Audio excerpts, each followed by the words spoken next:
Hey guys, welcome back to the channel. Hope so कि आप सब लोग अच्छे हैं, बढ़िया है and as well as just cool है। Welcome back friends. दोस्तों कैसे हैं आप लोग? अच्छे होंगे, बढ़िया होंगे, एज वेल एज जैसे रहते हैं वैसे ही रहेंगे। दोस्तों एक बात बोलिए, कम से कम 100 दिन तो हो गई है, कंप्लीट है, 100 दिन कंप्लीट हो चुकी हैं। हम लोग सरप्राइज हुए थे आज से 100 दिन पहले जब हम लोगों ने सुना था नाउ-अ-डेज अ कनेक्टेड वर्ल्ड, पूरा वर्ल्ड विश्व जहाँ पे एक दूसरे के साथ कनेक्टेड है, ऐसी दुनिया में सडनली वार छिड़ गई है।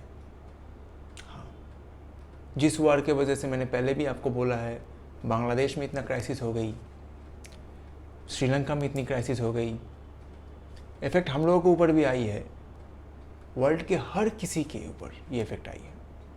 हाँ, मैं किसी और का बात नहीं कर रहा हूँ। रशिया यूक्रेन क्राइसिस जो वार चल रहा है, स्टिल नाउ इज ऑन है, उसके बारे में बात कर रहे हैं। देखिए, हर कोई बोल रहा है कि रशिया वार हारेगा, रशिया को हारना चाहिए, वार हारेगा। ये तानाशाही नहीं चाहिए, ऐसे डोमिनेटिंग नेचर नहीं चाहिए। देखिए, वार कोई खेल नहीं है, हम लोग नहीं चाहते हैं कि वार हो, क्योंकि ये ऐसी चीज़ है, ये अगर कंटिन्यूसली चलता रहे, बहुत सारे माएँ अपने बेटों को खो देगी, बहुत सारे बीवियाँ अपनी हस्बैंड को खो देगी, बहुत सारे बच्चे अनाथ हो जाएंगे। हम लोगों ने देखा है यार, इंडियन हिंदुस्तानी भी देखे हैं वार, ऐसा नहीं है कि नहीं देखा है। लॉसेस सारे दोनों तरफ से होती है, इफेक्ट पूरे वर्ल्ड में होती है, लेकिन जो पहले ही वार करता है उसके ऊपर इफेक्ट सबसे ज़्यादा होता है, जैसे कि रशिया के ऊपर हुआ है।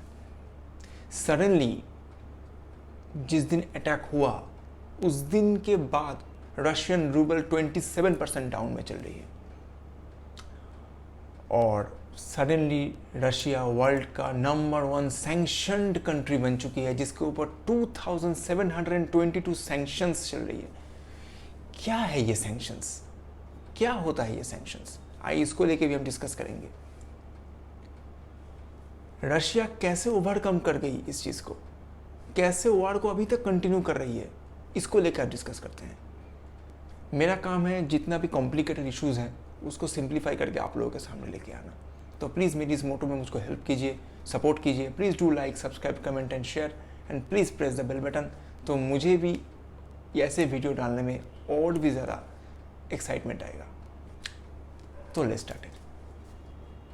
देखिए, यूक्रेन के ऊपर रशिया ने अटैक किया, बहुत गलत काम किया है, ठीक है, मैं कोई सपोर्ट नहीं करता, ये गलत है कि सही है, इस डिस्कशन के लिए हम लोग नहीं हैं। हम लोग खाली इससे इंडिया को क्या सीखना चाहिए, या इंडिया ने इस सिचुएशन में कैसे अपने आप को टैकल किया, उस बारे में डिस्कस करेंगे। तो रशिया ने अटैक किया यूक्रेन के ऊपर, पूरे यूके, यूएस, ईयू मतलब यूरोपियन यूनियन यूक्रेन के सपोर्ट में आया, लेकिन कोई भी मिलिट्री से हेल्प नहीं किया। क्यों? अगर मिलिट्री से हेल्प करता तो ये थर्ड वर्ल्ड वार को बढ़ावा देना होता, जो कि United Nations, European Nations, UK, US कोई भी चीज़ें नहीं चाहती है। तो उन लोगों ने सेकेंड ऑप्शन को यूज़ किया। What is the second option? Second option है रशिया को अंदर से तोड़ना। कोई कंट्री का अगर इकोनॉमिकली तोड़ा जाए तो वो वार करने लायक रहेगा नहीं। देखिए, इस दुनिया में वार का परसेप्शंस होता है एक चीज़ का, एक होता है हैमर, एक होता है नेल। अब हथौड़ा और कीला ये रहता है, जो डोमिनेटिंग है, जिसके पास पावर है वो हथौड़ा मतलब हैमर, जिसके पास पावर कम है, पावरलेस है, वो होता है कीला। तो जो डोमिनेटिंग करता है वो कीले के ऊपर हमेशा मारा जाता है। तो ऐसा ही काम कर रहा था रशिया। इसको रोकने के लिए रशिया को अंदर से तोड़ना था। तो अंदर से तोड़ने के लिए क्या किया? इंटरनेशनल प्रेशर किया, जैसा कि यूरोपियन नेशन या वेस्ट जो है वो पहले भी कर चुकी है। ईरान के ऊपर ऐसा सैंक्शंस लगाया था, ईरान का जो करेंसी है वो एक दिन में 400% डाउन में चला गया था, इंपोर्ट एक्सपोर्ट ना के बराबर था। वैसा ही रशिया के ऊपर सैंक्शंस लगाना स्टार्ट किया। तो लगाया सैंक्शन, रशिया का रूबल 27% डाउन हो गया, 2722 सैंक्शंस लगा दिया। इंटरनेशनल जितना भी लोन्स था रशिया के ऊपर पे करने के लिए उसके ऊपर प्रेशर किया जा रहा था, लेकिन रशिया के पास पैसा था नहीं, क्योंकि जो भी पैसा था वो यूएस बेस्ड जो बैंक्स है उसमें था, और यूएस ने सारे बैंक्स को फ्रीज कर दिया था। तो रशिया के पास पैसा था नहीं। रशिया का जो नॉर्मल बाज़ार जो मार्केट रहता है उसमें इन्फ्लेशन जो है, जिसका कीमत जो है, शुगर बोलिए या खाने पीने के मसाले बोलिए, 9% से लेके 17% तक उसकी कीमतें बढ़ गई थी। इंपोर्ट एक्सपोर्ट ना के बराबर कुछ नहीं था। ऐसे सिचुएशंस में रशिया जानता है वो कैसे सर्वाइव किया। रशिया के पास एक बहुत बढ़िया पावर है, वो है उसका president, yes, Vladimir Putin. Russia का वर्ल्ड फेमस जो चीज़ है जिसे हम कहते हैं रशियन वोडका, उसके ऊपर भी इतना बड़े बड़े चार्जेस या सैंक्शंस लगाए गए। मैकडोनल्ड्स, कोका कोला, स्टारबक्स सब रशिया को बैन कर दिया। नेटफ्लिक्स रशिया में बंद हो गया था, यूट्यूब बंद हो गया था, गूगल, यूट्यूब पे कुछ नहीं हो रहा था। जो सब्सक्राइबर वहाँ पे थे, जो क्रिएटर्स थे, उन लोगों को पेमेंट नहीं मिल रही थी, सब जगह से बैन कर दिया गया था। लेकिन व्लादिमीर पुतिन 3 वर्ड्स के वजह से आज भी सर्वाइव कर रहे हैं। 3 वर्ड, यस, GAS, गैस। ये गैस की वजह से रशिया आज तक सर्वाइव कर रही है, क्योंकि यूरोपियन नेशंस पूरी की पूरी डिपेंडेंस है रशिया के ऊपर ये गैस की वजह से।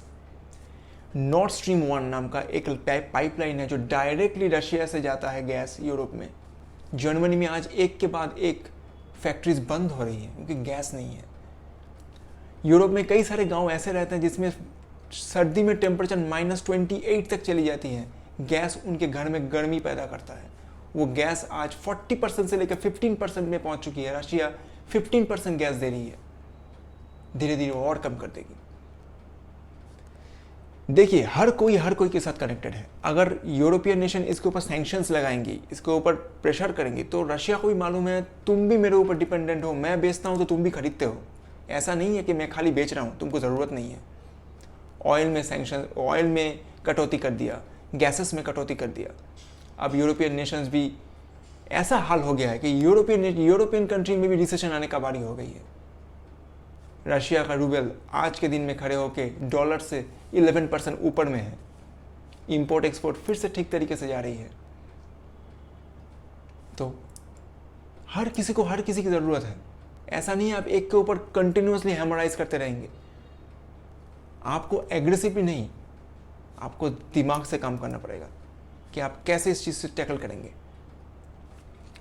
इंडिया ने बहुत बढ़िया काम किया था जब ये डिसीजन आई थी कि आप रशिया की तरफ हैं कि यूरोपियन नेशंस की तरफ है। तो इंडिया ने रशिया के साथ, रशिया को कुछ भी इंडिया ने सपोर्ट नहीं किया था कि बोला था कि आपने बहुत बढ़िया काम किया, ऐसा नहीं बोला था। लेकिन इंडिया ने रशिया के साथ कोई भी जो क्लॉज था वो तोड़ा नहीं था, या उनके साथ जो हमारा जो डिफेंस का जो आपका बिजनेस चलता है वो भी बंद नहीं था, चल रहा था। इंडिया ने कोई भी उसमें सैंक्शंस नहीं लगाई थी। अब बारी आता है इंपोर्ट एक्सपोर्ट। देखिए, ऐसा नहीं है कि वार होने के बाद रशिया बहुत अच्छा है, जैसे कि मैं अभी बोला कि रशिया बहुत अच्छा है, ऐसा नहीं है। सैंक्शंस लगा है, इंपोर्ट एक्सपोर्ट में इफेक्ट आई है, गैस का सेल आप कम कर रहे हैं तो लॉस आपका भी हो रहा है। लेकिन रशियन मीडिया गवर्नमेंट कंट्रोल है, वो कोई भी बात ओपन सोर्सली नहीं बोलती है। डेटा है ही नहीं तो आप बोलेंगे क्या? आज रशिया का ऑयल का हालत कैसा है कोई नहीं जानता है। आज रशिया गैस का हालत कैसा है कोई नहीं जानता है। रशिया का जीडीपी क्या हाल पे है कोई नहीं जानता है। लेकिन मेरे देश का या यूरोपियन नेशंस का कहानी सब कोई जानता है। रशिया कोई डेमोक्रेटिक कंट्री नहीं है। रशिया पूरी की पूरी तरीके से गवर्नमेंट कंट्रोल करती है। न्यूज़ गवर्नमेंट के हाथों में है। कितना छोड़ना है, कितना बोलना है, कहाँ पे रुकना है, कहाँ पे बोलना है, रशिया कंट्रोल करती है। इन सारी चीज़ों से हम लोग ने क्या सीखा? हम लोगों को एग्रेसिवली नहीं, चाइना और रशिया से यही चीज़ सीखनी चाहिए। देखिए, मेरे वीडियो में मैं चाइना का बहुत अगेंस्ट में बात करता हूँ, लेकिन ये बात नहीं है कि चाइना हमसे खराब है। चाइना भी एक कंट्री है, वो भी अच्छी है। हमें सीखना क्या चाहिए चाइना और रशिया से? एग्रेसिवली नहीं। यूरोपियन कंट्री से, वेस्ट से अगर लड़ना है तो दिमाग से काम करना पड़ेगा। कैसे चलना पड़ेगा ये रशिया ने यहाँ सिखाया है, ये चाइना ने यहाँ सिखाया है। मैं बहुत बढ़िया तरीके से बात बोलूँगा कि हमारे जो गवर्नमेंट है, इन्होंने बहुत बढ़िया डिसीजन लिया था एक बहुत स्ट्रॉन्ग या बहुत हार्ड मूवमेंट में। उस टाइम पे टाइम नहीं था कि आपके साथ डिसीजन लेने का, कि आपके सामने यूएस है जिसको आप छोड़ नहीं सकते, आपके सामने यूके है जिसको आप छोड़ नहीं सकते, यूरोपियन नेशंस है छोड़ नहीं सकते, लेकिन आपके सामने रशिया भी है जिसको भी आप छोड़ नहीं सकते। बहुत ख़राब मूवमेंट में भी, बहुत ख़राब समय में रशिया आपके साथ था।